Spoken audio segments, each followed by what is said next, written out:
Assalaamu calaykum kusoo dhawaada qodobada wararka ciyaaraha maanta inta badan waxaan ku fiirin doonaa suuqa kala iibsiga ciyaartoyda iyadoo ciyaartoy badan ay xiiseynayaan kooxaha weyn ee qaaradda Yurub. Rafinha oo ka hadlay dareenkiisa ku aadan ku biirista kooxda Barcelona. Saxiixa cusub ee kooxda Barcelona, Rafinha ayaa ka hadlay dareenkiisa ku aadan ku biirista kooxda Barcelona. Xiddiga reer Brazil ayaa Arbacadii ku baasay tijaabada caafimaadka kadib markii Leeds iyo Barcelona ay ka heshiiyeen qiimaha xiddigana.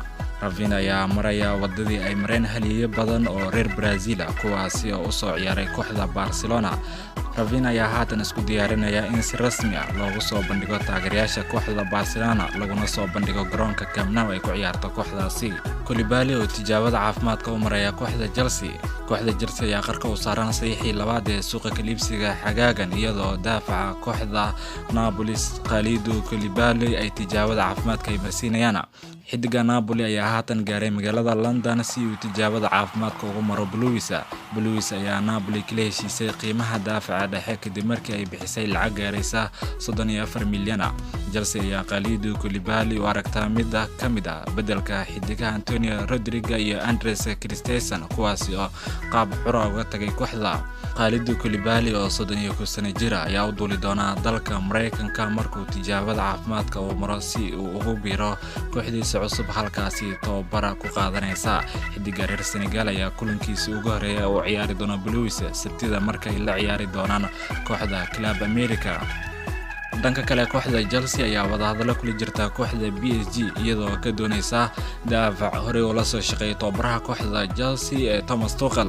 kooxda Chelsea ayaa wadahadalo kula jirta kooxda PSG iyadoo ka doonaysa daafaca kooxdaasi Kimpembe kaasi oo ay doonayaan in ay ku xoojiyaan daafacooda dhexe xilli ciyaareedkana. wargeyska The Athletic ayaa sheegaya in kooxda PSG ay ogolaatay in Chelsea ay ka iibiso daafaca reer France haddii ay Blues miiska saarto qiimaha ay PSG doonayso. Chelsea ayaa suuqa ugu jirta daafac cusub waxaana haatan ay heshiisa la gaareen daafaca kooxda Napoli Kalidou Koulibaly halka ay wadahadalo horumar leh ay kula jiraan daafaca kooxda Manchester City ee Nathan Ake. tababaraha Chelsea Thomas Tuchel ayaa doonaya in kooxdiisa Chelsea uu keeno daafaca kooxda PSG Kimpembe kaasi oo kula soo shaqeeyay kooxda PSG markii uu joogay kooxdaasi. kooxda PSG ayaa lagu soo waramayaa in Chelsea ay u sheegtay inay bixiso lacag gaaraysa 50 milyan oo euro iyo weliba 10 milyan oo guna haddii ay doonayaan daafaca reer France. Chelsea ayaa ilaa haatan wax dalab ka gudbin Kimpembe laakiin labada kooxood ayaa ku jira wadahadalo meel fiican ay u marayaan. Sergio Gnabry oo iska diiday kooxaha Manchester City iyo kooxda Chelsea isagoo doorbidaya inuu iska sii joogo kooxdiisa Bayern. Sergio Gnabry ayaa qarka u saaran in heshiis cusub u saxiixo Bayern kadib markii uu ku qancay qandaraaska ugu dambeeya ee kooxda Bundesliga ay u soo bandhigtay sida ay wararka ka imaanaya dalka Jarmalka ay sheegayaan. mustaqbalka xiddiga 26 sano jirka ayaa u muuqda mid ka soo dhamaaday kooxda Bayern iyadoo heshiiska xiddigan uu dhici doona xagaaga dambe.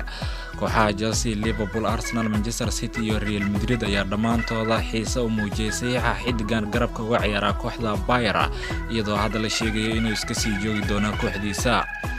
kooxaha Chelsea iyo Manchester City ayaa ahaa kooxaha sida dhabta u doonaya saxiixa xiddiga garabka uga ciyaara kooxda Bayern ee Sergio Gnabry. si kastaba haddii xiddigan ayaa haatan go'aansaday inuu sii joogo kooxda Bayern isla markaana heshiis cusub u saxiixo. wargeysyada dalka